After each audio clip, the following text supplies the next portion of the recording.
Hello everyone. So I'm back once again with another video. Now, this video is going to be special because I actually wrote, well, didn't write, but I actually kind of have a little bit of a script, so I'm not really just going to be yapping most of the time. I'm actually going to be following a structure, which will be quite nice, which will be quite nice. But the topic for today is mistakes that I've made in the gym and kind of how you can learn from it. And I have four main ones, right? So yeah, I think going to the gym has changed my life, and I'll talk about that later in another video. But I wanted today just kind of talk about things that I've areas that I've made a lot of mistakes on, and kind of how you can learn from that, just so you don't make the same mistakes. Now, I think it's important that you make mistakes, not only in the gym but in life, because that's kind of how you grow. That's how you become. That's how you learn. But you know, it's would be better if you can make less mistakes and learn from people who've already made those mistakes. Because if you learn, regardless if you learn from the mistake or you learn not from the mistake, so long as you learn, that's the main thing. So I just hope that these tips will kind of help you with making less mistakes and kind of putting a stint in your long but fruitful gym career. Now the first one is warming up. Oh my lord. Oh my lord. Warming up is honestly, I think one of the most important things that a lot of people who go to the gym fresh off of just seeing stuff off of TikTok, off of Instagram, whatnot, forget and neglect to do. And it is, my lord, the worst and one of the easiest ways to prevent injuries in the gym. Now, let me tell you, right? I have been going to the gym for since 2022, so around 3 years now. Well, that's not how math works for. But at the start, I was really not into warming up, right? In the sense that oh, I do like some practice sets or some warm-up sets, but not really a comprehensive warm-up routine. And by comprehensive, I really just mean doing like 10 minutes of cardio or just getting like a band and just really stretching out those areas before you get into your workout, right? And I remember it was the first month that I went into the gym, right? The first month when I started lifting, and I had just reached one plate on bench, so like 135, and I was ecstatic, right? And I had some things going on, some personal issues going on at the time. So when I got to that gym that day, I was just really just wanted to get into it, and I was like, I do not have time to waste on a one. I was like, I just slapped on a plate, and I was like ready to go.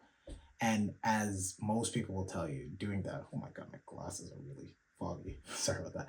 But like, as most people will tell you at the time, and if you've had something like similar happen, I put on that plate and I was not ready for it at all. I go down, I go back up, I hear a click in my shoulder, done. Right? I went to the GP or my family doctor. They said, yeah, you're just kind of stupid, right? And the funny part is like at the time I really, really loved going to the gym. This is why injuries will kind of set you back. But I asked such a stupid, not stupid, but like when you think about it, this really will put into perspective how important warming up is for you and kind of taking preventative measures in terms of the gym. But I asked the doctor, like, I got this injury from the gym, so can I still go to the gym? And they looked at me kind of funny. It was like, what do you mean can he still go to the gym? No, you need to take time off, obviously, to heal, right? But it kind of put me into perspective and kind of the importance of making sure you do everything so you don't get injured, right? Because to me, that was the most important part, or the most important step back, is that I couldn't go to the gym anymore. I couldn't have that outlet of activity that kind of helped me get through my tough times in whatever area of life I was in, right? So I had to take some time off, right? And that was the most, frustrating part, and kind of this what got me into my head and kind of like told me like, hey, you need to take this more seriously if you don't want to get injured. Because if this is important to you, then you will do what is necessary such that you're able to continue on and doing what makes you happy, what makes you, makes you click, right? So I'm not gonna say I haven't had a single injury from that time onwards, right? I've had plenty of injuries, wrists, arms, legs, you name it, I've probably had it. But the one thing that I've taken from each injury is to improve my stretching routine, improve my warm up, right? And it's not going to be the same for everyone. One person may get away with doing like some banded flies, but another person may need to do more stretching. The important thing is to find out what works for you and make sure you stick to it on the days. And it is so important to stick to it on the days that you feel good, not on the days that you feel bad, because on the days you feel bad, of course, you're going to be praying that it works. But on the days that you feel like perfect 10 out of 10, that's when you need to go the hardest, because an injury will kind of just like spawn out of nowhere. But you need to be ready. You need to be ready, and you need to have your body, like, you need to be ready in case of anything that happens, right? And to piggyback off of this point, recovery, right? Now, I have that as my, actually, this is my second point, really. This is kind of broken down into two places: recovery after an injury and just recovery in general with sleep. I think we'll start with sleep. Sleep is one of those things that when people say, like, your muscles are built when you're recovering, when you're built, like, when you're, like, not in the gym, they are right by that, right?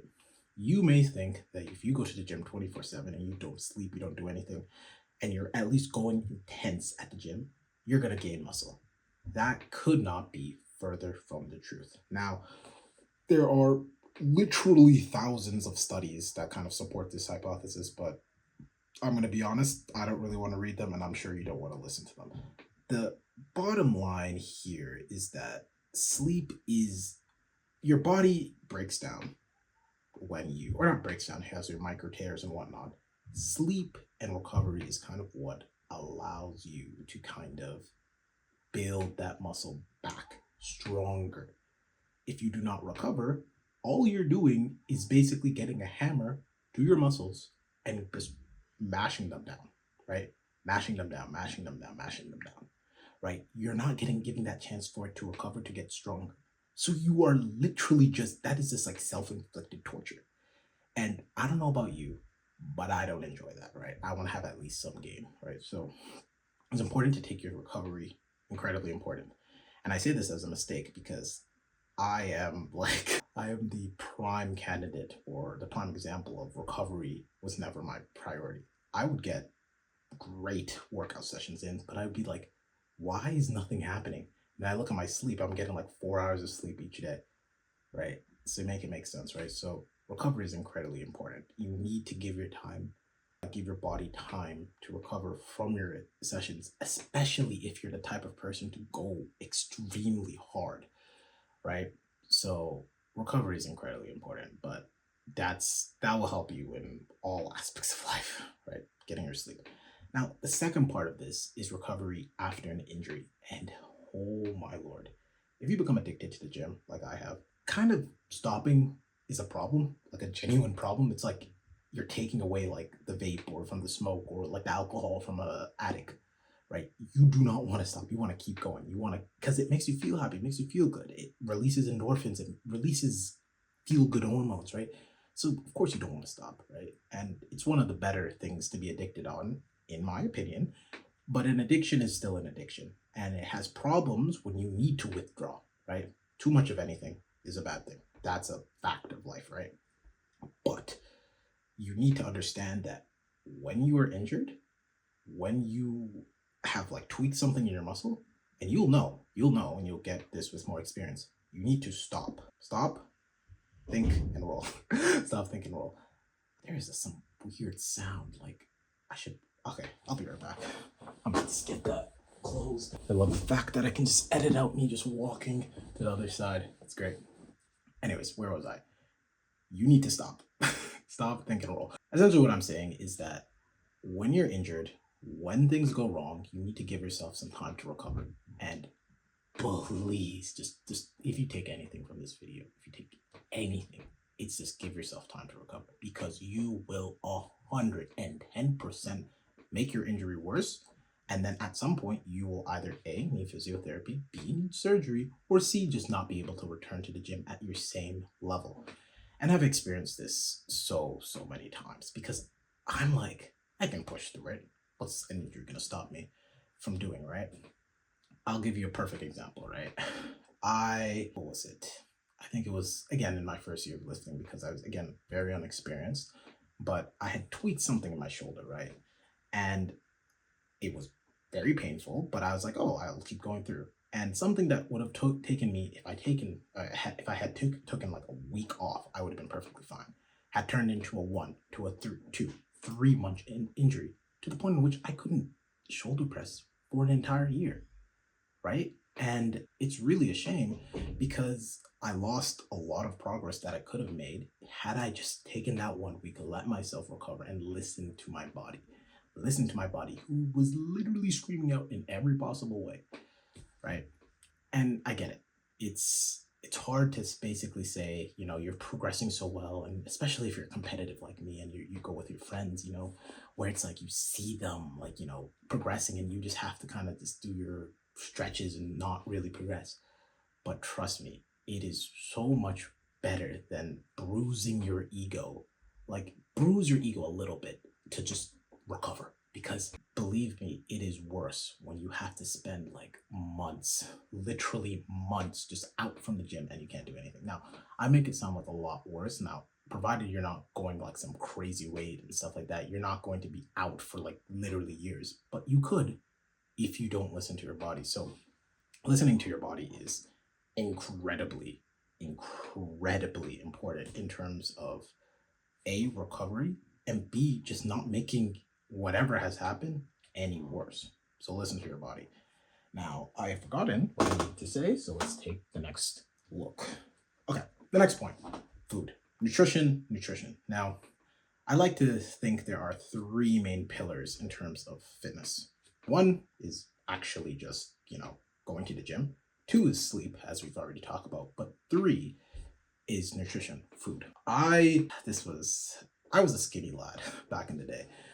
Now I convert between pounds and kilograms quite frequently, but before I started going to the gym, I was about 110. For context, I like to say I'm 6 foot, but I'm really like 5'9".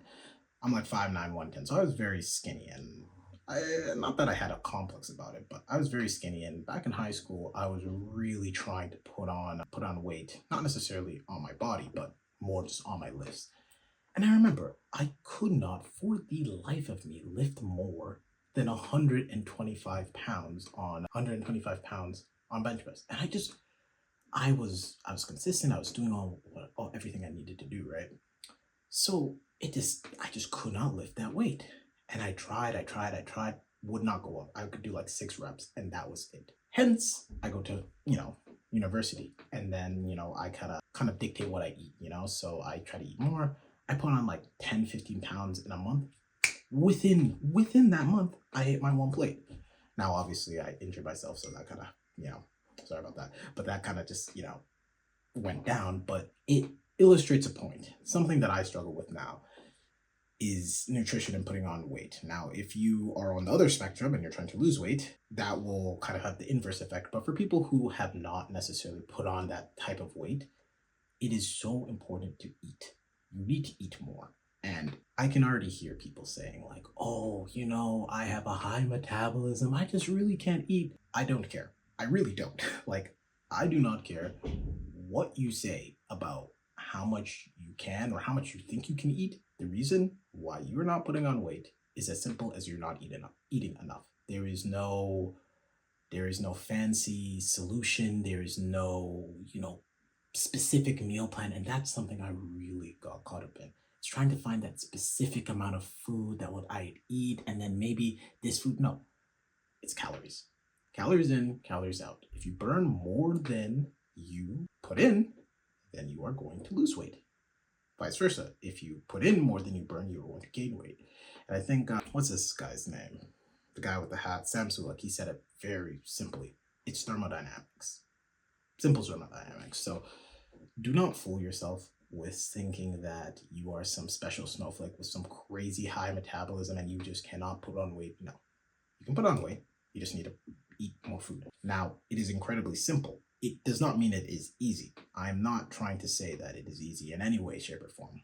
I am struggling with putting on weight and meeting my calorie goals as well. Absolutely.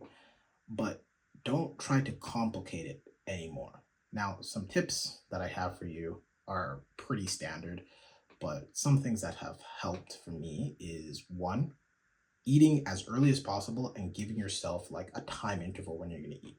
What does this mean? Now, this either means waking up early. Now, if this works for your schedule, if it doesn't, you don't need to wake up early, but waking up early allows you to get one meal in early in the morning, and then you have more time between each meal so you can kind of get more meals in, right? And this also means like setting a time limit, right? So what I do is I usually have like a 40-minute block, right? So that's what works for me. But like if you need an hour or an hour and a half, do what makes the most sense for you, right? But setting a time limit and then saying after this time limit, I'm going to get something to eat. Now it does not matter if you finish that food or you just take a bite, but it's building that habit of eating every time within that time allocated zone.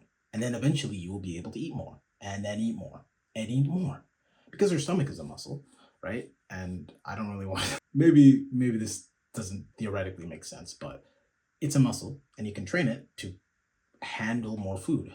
At least I'd like to believe. So you just got to train yourself and just kind of stimulate yourself in terms of eating on the clock, right? That really helps. Especially, I really love soda. Myself, like I love soda to a dangerous degree, but leaving the soda out, especially those sugar-free sodas, out until the end of the day is probably for the best because they're literally just empty calories, right? Now everyone will say, "Oh, sugar-free is not actually sugar-free," but 5 calories is going. Those 5 calories that a sugar-free soda might have is going to fill you up as if it's like 500 calories, right? And that's not good in terms of putting on more actual substantial calories in food and weight, right?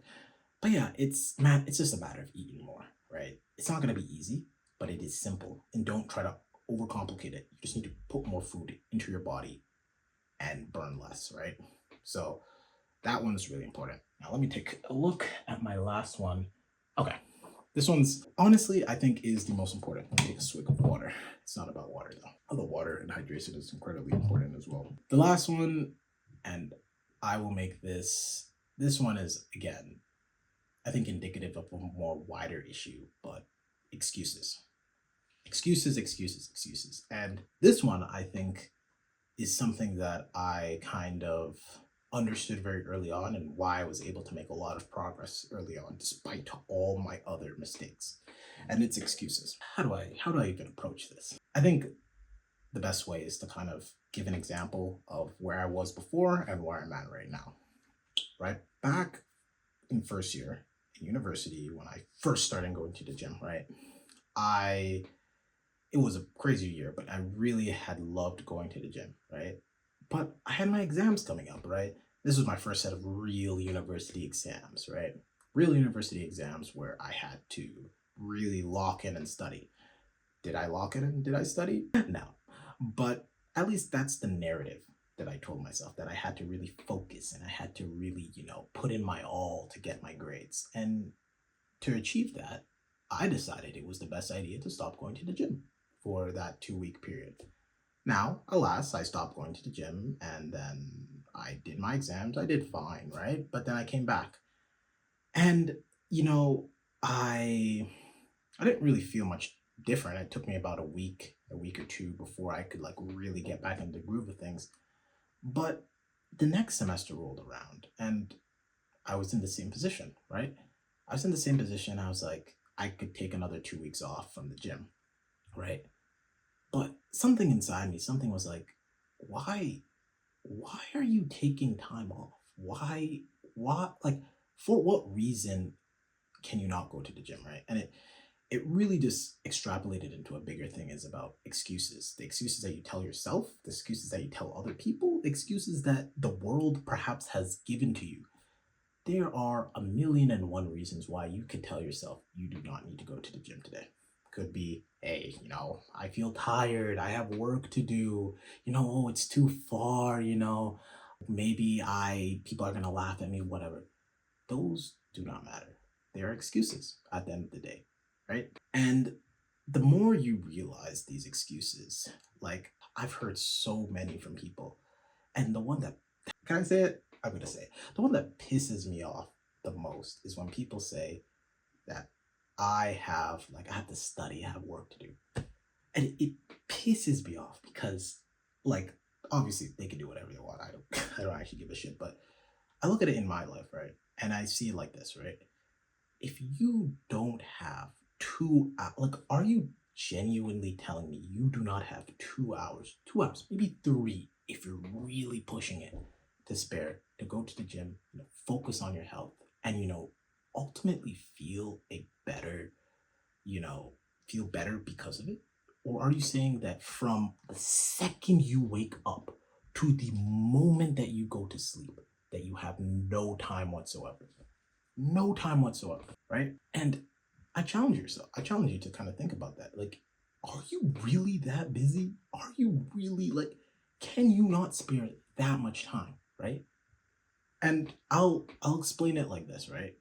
There are people who are far busier than you and I who do far more and they make time for the gym. So what's your excuse? It can't be time, right? Oh, it's the distance. Well, do a workout at home. Oh, it's too difficult. Then make it easier, right? It's the excuses, the limiting beliefs limit you so long as you believe that they are limiting. So long as you believe they're an excuse, right? And I think that is what is ultimately the most important thing. And the biggest mistake you can make is that making excuses for why you can't make it. Now, I'm not going to act here and say that there aren't barriers for people to go to the gym. You may not have money. You may not know where the gym actually is. Well, that's kind of a shitty excuse, but there may be valid excuses. Valid or not, does not matter. At the end of the day, you didn't go to the gym. And for whatever reason that you didn't go to the gym, you still didn't go. Your muscles are not going to magically make themselves bigger. Your lungs are not going to magically improve if you don't do cardio. And your life is not going to magically change if you don't, make a change, if you don't do something. So I think I'd like to end it off on this, right? Like, you have choices that you can make. And there may be barriers to making that choices. You will have to make sacrifices, right? Like, if you go to the gym, you may not be able to go out later in the evening because you need to sleep. But you make your sacrifices, you make your choices, and you live with it, right? And I think that's the most important thing when you're going to the gym or anything that you deem that is important, is that if you truly think it's important, if you truly believe in it, right, then you'll make time. You'll make time, right? Because, for example, right, if you are starving, or not starving, but like you're dying of thirst, right, and there's like a I don't know, like a cup of water like a mile away, do you think you're gonna let yourself die? Or do you think you're going to get to that water no matter what it takes, right? So I think it's interesting to think about. But yeah, the excuses that you tell yourself is, I think, one of the most important things to kind of identify and kind of move past to become truly elite among the gym goers, if you can even say that. But yeah, that's what I had to talk about today. Hopefully it wasn't too long as I look at it being my longest video, but hopefully I have a lot to cut out. But yeah, till next time, guys.